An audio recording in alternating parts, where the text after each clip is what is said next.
Hello, kamusta? For today's ulam, luto tayo ng sinigang na native na manok.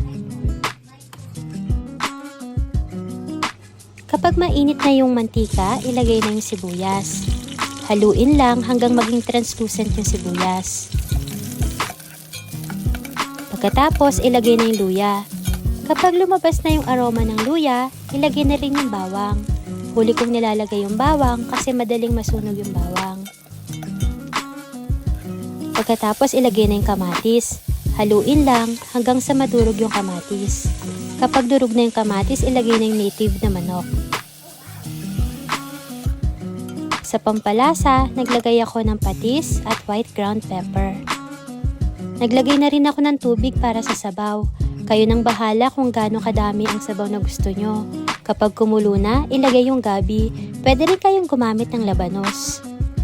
Naglagay na rin ako ng siling haba. Kapag malapit nang maluto yung manok, ilagay na yung pampaasim. Sa huli na ilagay yung gulay, tas takpan. Ayan na, luto na ang ating sinigang na native na manok. Tara, kain na tayo!